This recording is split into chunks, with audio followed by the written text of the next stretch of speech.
अस्सलाम वालेकुम दोस्तों, मैं हूं आपका दोस्त नवीद अख्तर और आप देख रहे हैं नवीद 57 है। तो दोस्तों आज हम बाइनांस के क्रिप्टो वोडल के सवालों का जवाब देंगे लेकिन वीडियो स्टार्ट करने से पहले अगर आप मेरे चैनल पर नए आए हैं तो काइंडली चैनल को सब्सक्राइब कर लीजिएगा और वीडियो के डिस्क्रिप्शन में मेरे टेलीग्राम को ऑफिशियल लिंक होगा, उसको लाजमी ज्वाइन कर लीजिएगा। तो वीडियो स्टार्ट करते हैं। ये हम बाइनांस पे आ चुके हैं। बाइनांस पे आने के बाद आपको यहाँ वर्ल्ड ऑफ द डे नजर आ रहा होगा, इस पर क्लिक करें, अदरवाइज मोर पे जाकर सर्च कर लीजिएगा।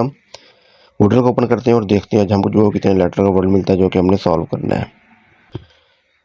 तो जी दोस्तों, आज हमको जो 8 लेटर वर्ड मिला जो कि हमने सॉल्व करना है। थीम इसका ब्लॉकचेन पेमेंट्स है, उसके रिवार्ड जो 5 लाख पॉइंट है। तो चलिए इनके आंसर की तरफ चलते हैं। तो आंसर देने से पहले मेरे वीडियो के डिस्क्रिप्शन में एक लिंक होगा जिसमें बताया गया कि कैसे आप जो पॉइंट कन्वर्ट करके यूएसडीटी में कन्वर्ट कर सकते हैं या बीएनबी में कन्वर्ट करके अपना प्रॉफिट बुक कर सकते हैं। ये जो वुडल के जो हमको पॉइंट मिलते हैं। तो अगर किसी दोस्त को 3 लेटर का आंसर मिला तो उसका आंसर पे होगा, 4 लेटर का मिला तो फीस होगा, अगर 5 लेटर का मिला तो वैल्यू होगा, 6 लेटर का मिला तो बॉर्डर वॉलेट, 7 लेटर का मिला तो पेमेंट, फाइनेंस, चैनल, चीपर, अगर 8 लेटर का मिला तो transact, industry, adoption, solution, business, seamless.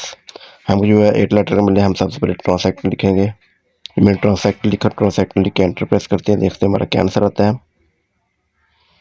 तो जी दोस्तों, जो नेक्स्ट वर्ड होगा उसमें TRN और फोर्थ पे S आएगा। अब मैंने इंडस्ट्रियल लिखा, इंडस्ट्रियल लिख के एंटर प्रेस करते हैं क्योंकि इसमें सेकंड फोर्थ पे जो है वो S आ रहा है। तो जी दोस्तों, आज का जो हमारा 8 लेटर का आंसर है वो इंडस्ट्रियल में इसका। तो आपको वीडियो अच्छी लगी अगर आपको कोई आंसर रह जाए मिस हो जाए, आपने जस्ट गेट न्यू वर्ड के ऊपर आपने क्लिक करना है। आपको एक लिंक मिलेगा, लिंक किसी ब्राउज़र में पेस्ट कीजिएगा या किसी दोस्त को सेंड कीजिएगा। जैसे ही लिंक ओपन होगा थोड़ी बाद आपको एक और चांस मिल जाएगा। दुआ में याद रखिएगा। शुक्रिया, अल्लाह हाफिज़।